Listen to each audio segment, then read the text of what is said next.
right, you can catch him on TV during Big Ten basketball games. My next guest here on The Huddle is Big Ten Network color commentator John Crispin. And John, thank you so much for taking some time out of your schedule to call in today. Let's start by talking about the local Big Ten teams. First with the Indiana Hoosiers. With the win this past weekend against Northwestern, they're now 7-0 in conference, tied with Iowa for the conference lead. Do you think this start for the Hoosiers is a product of their schedule, or are the Hoosiers really that much more improved from earlier this season? Austin, I think it's a combination of both. And it's one thing when you look at some of the wins, you look at 59-58 against Wisconsin, it's almost as if they're eking out some wins, 79-72 against Rutgers. Yeah, just eking out wins. But really what you see is a team who's starting to figure out who they are. And they're starting to figure out who they are without James Blackman Jr. Without James Blackman Jr., they're usually not going to score over 100 points, even though they did against Illinois. They're going to be a better defensive team. And I think their defense has picked up since Robert Johnson has played starter minutes. He's by far their best defender. He plays starter minutes, and they're a better team. The real concern is the teams that can slow you down. And they struggled a little bit against Minnesota, and they struggled against Wisconsin, who they're going to face again here in a couple days.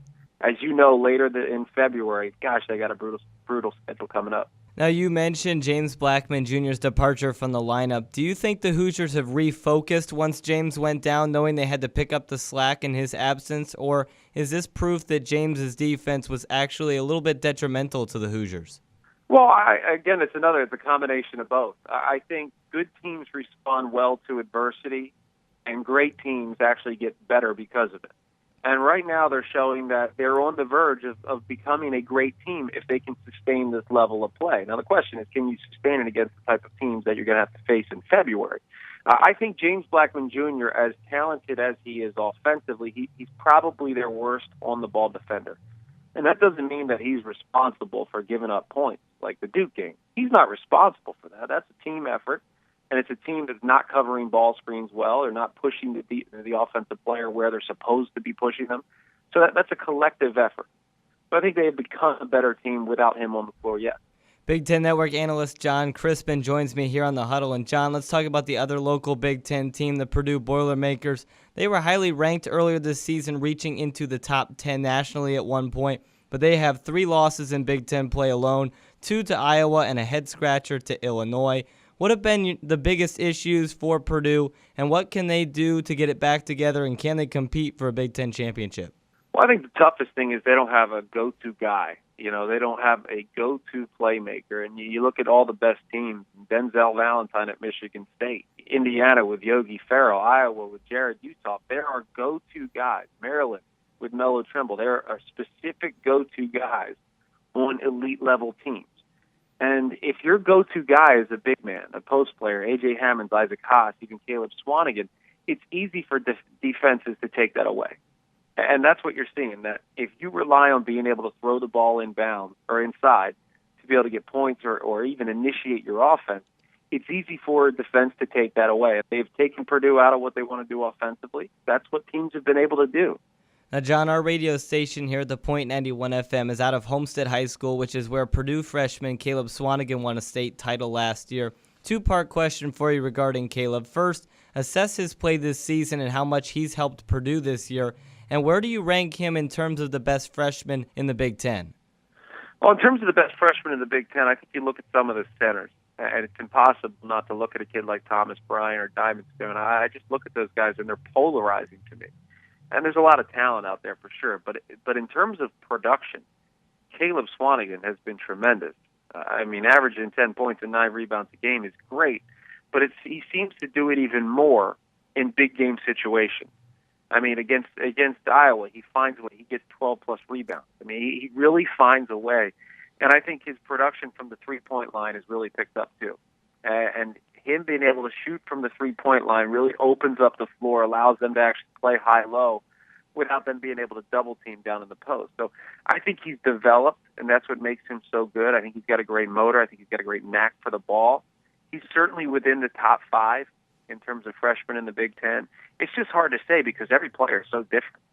Now, you can follow him on Twitter at BTN John Crispin. Big Ten Network analyst John Crispin joining me here on The Huddle. And John, the Big Ten as a whole has been a hard conference to figure out this year. High expectations coming into the season, then it turned super top-heavy coming into Big Ten play with Michigan State, Maryland, and Purdue looking to be the favorites. Now it seems as though, maybe with the exception of Rutgers and Minnesota, that anyone could beat anyone and even anywhere. How would you address the Big Ten just shy of the halfway point here in conference play? I think I definitely would say I'm a little disappointed with the big boys at the top. I mean, I had such high expectations for Maryland, Michigan State, and Purdue. I really felt like it was going to be a three-man race, and then everyone below them was really anybody's game.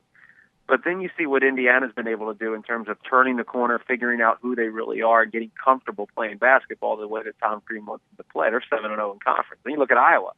Iowa's the most consistent and likely the most versatile team in the Big Ten, meaning they can beat any team in any conference because they can change their style of play. They can grind it out if they need to in the half court, or they can play full court and really pick up the tempo. And you look at those teams and you say, okay, that's 5 teams to me that sit at the top. So I think there's a few disappointments in terms of I think Nebraska could be better. I think Northwestern could be better. But after that, just like you said, anyone can beat anyone. And you say maybe with the exception of Rutgers and Minnesota, even Rutgers and Minnesota could beat anyone. I think Rutgers plays very well against Iowa, and next, 1 or 2 makes and 1 or 2 misses for Iowa, and next thing you know, Rutgers is in that ballgame. So it wouldn't surprise me to see Rutgers or Minnesota or even Illinois knock somebody else off. Tom Izzo has been the master of making what appears to be average teams into championship contenders by the end of the season. This year, it seems as though the Spartans may have peaked a bit too early, regressing a little bit here of late. What are your thoughts on Michigan State this year, and is it too early to keep them off the list of potential Final Four teams from the Big Ten? No, I would not take them off the list of potential Final Four teams. I mean, they peaked early because that was when they were, I would say, about at full strength. Tum Nairn was healthy. Denzel Valentine was, somewhat healthy. We'll put that in quotes.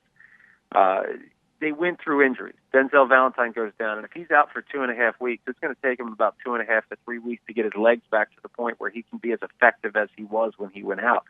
But then when Tum Nairn goes down, the dynamic of the team changes yet again. So I think once they get back at full strength, they remember who they are in terms of the dynamics which made them successful.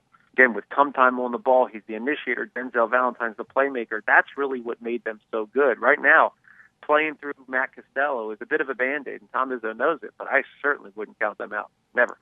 Now, last question for you, John. At the end of the season in this crazy Big Ten, which Big Ten team do you think has the best chance to make a Final Four and compete for a national championship?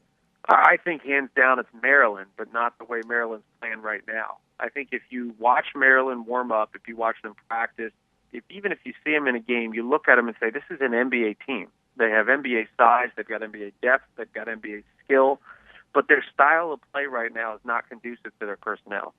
They slow it down a little bit too much. There's too much of a focus on execution when really they have the horses to be able to outrun anyone. They have the length to be able to defend anyone. And I think in some way they have to figure out that they can play faster. And it may lead to more turnovers, but in the end, I think that's a team that can outscore anyone in the country. From the Big Ten Network, John Crispin, thank you so much for coming on the show today, and looking forward to hearing you on Big Ten Network the rest of the college basketball season. My pleasure, Austin. Anytime. That was Big Ten Network analyst John Crispin. You can hear him all season long as a color commentator on the Big Ten Network. When we come back here on The Huddle, we will have our Pick 6 segment, but for now, we're going to send it back to the music, so stay tuned. You're listening to The Huddle on The Point, 91 FM.